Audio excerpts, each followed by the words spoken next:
Child and old age care প্রতিষ্ঠানের প্রতিষ্ঠাতা ও সভাপতি মিল্টন সমাদ্দার, যার কাজ রাস্তা থেকে অসহায় বৃদ্ধ মানুষকে নিয়ে এসে তার আশ্রমে স্থান দেওয়া। এছাড়াও রাস্তায় ফেলে যাওয়া বা হারিয়ে যাওয়া প্রতিবন্ধী শিশুদেরকে আশ্রয় দেন তিনি। তার কল্যাণে অনেকেই ফিরে গেছেন আপন ঠিকানায়, আর যাদের কেউ নেই তাদের আদর, মমতা, ভালোবাসায় লালন পালন করেন নিজ প্রতিষ্ঠানে। আমার এখন বর্তমানে 15টা প্রতিবন্ধী শিশু আছে, সন্তান আছে, যাদের পলিথিনে ব্যাগে ভরে রাস্তায় থেকে আমি তুলে নিয়ে আসছি।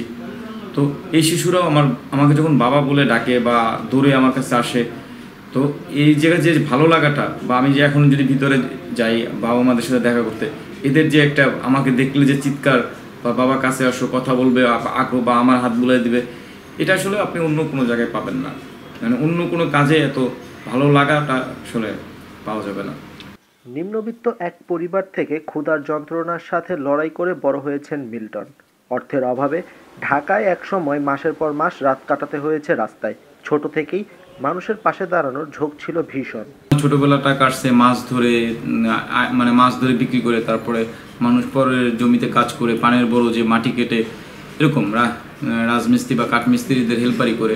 এমনও দিন গেছে যে লবণ কেনার টাকা ছিল না, মানে লবণ কেনার মতো খাওয়ার সমর্থ ছিল না। আমরা যে নারকেলের গেরা আগুনে দিয়ে বা সে ই করে যে ইটা হয়, একটা ফেনা হয় বা একটা হয়, পানি আসে, ওই পানি দিয়ে ভাত মেখে খাওয়ার মতো অবস্থা। তারপরে ভাতের অভাবে শাপলা ফুলের বিচি, মানে শাপলা ফুলের যে ফলটা হয় ওইটার যে বিচিগুলি হয় ওগুলি সেদ্ধ করে খাওয়া। তারপরে বিচি কলা, যে গ্রামের বাড়িতে যে বিচি কলা গাছগুলি হয়, যে কলা গাছগুলোতে মানে কেউ কাটলেও কিছু বলে না, ওই বিচি কলা সেদ্ধ এরকম খেয়েই আসলে ছোটোবেলাটা কাটছে আমার। 2002 মূলত ঢাকায় আসি। ঢাকায় এসেও আমার স্ট্রাগলটা খুব খারাপ ছিল।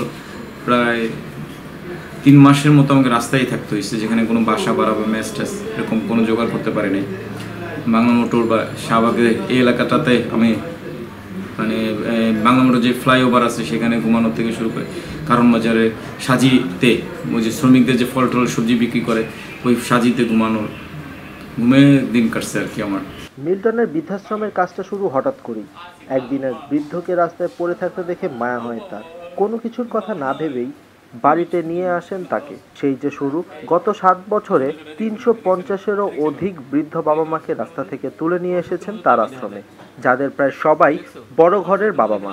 আমার কাছে যে বাবা মারা আছে, আপনি যদি মনে করেন যে এই বাবা মারা গরিব বা দুস্থ বলে ফেলে গেছে, এটা মিথ্যা কথা। হ্যাঁ, আমার অধিকাংশ বাবারাই সুশিক্ষিত, মারা সুশিক্ষিত। আপনি জানলে অবাক হবেন, আমার বুয়েটের প্রফেসর, স্কুল শিক্ষক, তারপরে চিকিৎসক, একই সাথে আপনার প্রবাসীতে বসবাস, সন্তানরা প্রবাসীতে বসবাস, এরকম বাবা মা। হ্যাঁ, মানে ঢাকা শহরে 3-4টা বাড়ি আছে, তাদের বাবা মা থাকে আমার কাছে। আমার কাছে গরিবের বাবা মারা একটা জিনিস না বলে নয়, রিক্সাওয়ালা, ভ্যানওয়ালা যারা চালায় বা গরিব মানুষের, তাদের বাবা মা আমার কাছে নাই। প্রতিবন্ধী এই শিশুদের জন্য যেখানে আবাসস্থল গড়ে তোলা হয়েছে, তার আশেপাশেই রয়েছে কিছু বস্তি, যেখানে গরিব ও দুস্থ অসহায় মানুষের বসবাস। বস্তির সেই বাচ্চাদের ধর্মীয় শিক্ষা ও হাতেখড়ির জন্য মিল্টন সমাদ্দার চালু করেছেন একটি শিক্ষালয়ের। আমি যেখানে আবাসস্থলটা গড়ে তুলছি, আমার প্রতিবন্ধী ওর আশেপাশে কিছু দুস্থ গরিব বস্তি আছে। হ্যাঁ, দুস্থ গরিব মানুষদের বসবাস। ওদের কিছু ছোট বাচ্চা আছে যাদের জন্য, যাদের ধর্মীয় শিক্ষাটা অন্তত বা হাতে করে শিক্ষাটা, সরাসরি কথাটা শেখার জন্য আমি একটা 2 ঘন্টার জন্য প্রতিদিন একটা মক্তব চালু করছি। একই সাথে আমার বাচ্চারাও পড়াশোনা করতেছে। বৃদ্ধ বাবা মাকে সেবা করার জন্য রয়েছে 30 জন কর্মী। আবাসস্থল, খাদ্য, চিকিৎসা সহ বৃদ্ধ ও শিশুদের চিকিৎসা খরচের সিংহভাগই উঠে আসে শুভাকাঙ্ক্ষীদের কাছ থেকে। স্বেচ্ছায় যে কোনো ব্যক্তি অর্থ সহায়তা করতে পারেন তাদেরকে। এছাড়াও নিজের প্রতিষ্ঠান থেকে উপার্জিত অর্থও এখানে দিয়ে দেন তিনি। সব মিলিয়ে প্রায় 14-15 লাখ টাকা খরচ হয়। এই টাকাটা আসে, আমাদের 2টা ফেসবুক পেজ আছে।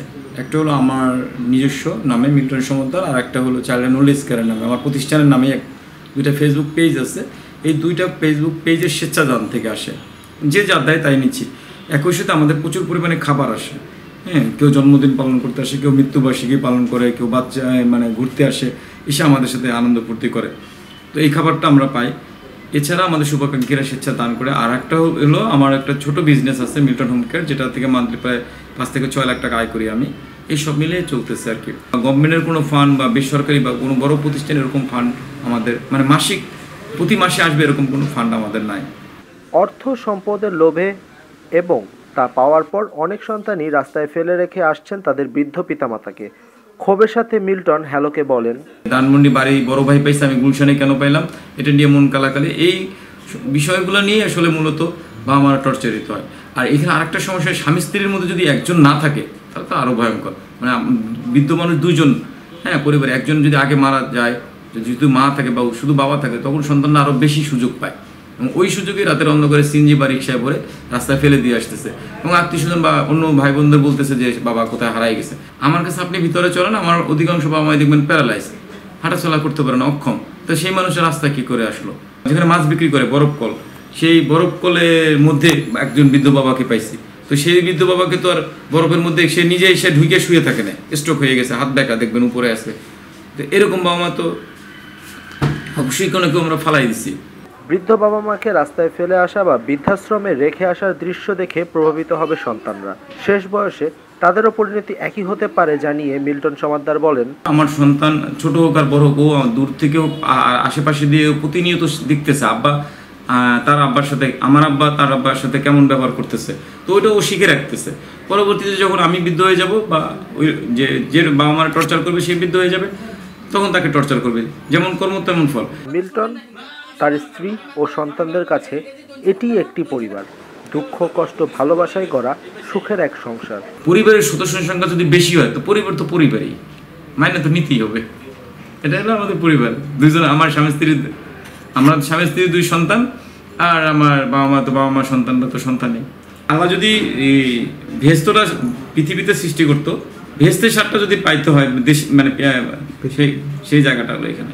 মানুষ মানুষের জন্য, জীবন জীবনের জন্য, এমনই মানবতার এক অনন্য দৃষ্টান্ত মিল্টন সমাদ্দার। তার মতো সবাই সবার পাশে দাঁড়ালে পৃথিবীটা হতে পারত অন্যরকম। রাফসান নিঝুম, hello.bdnews24.com।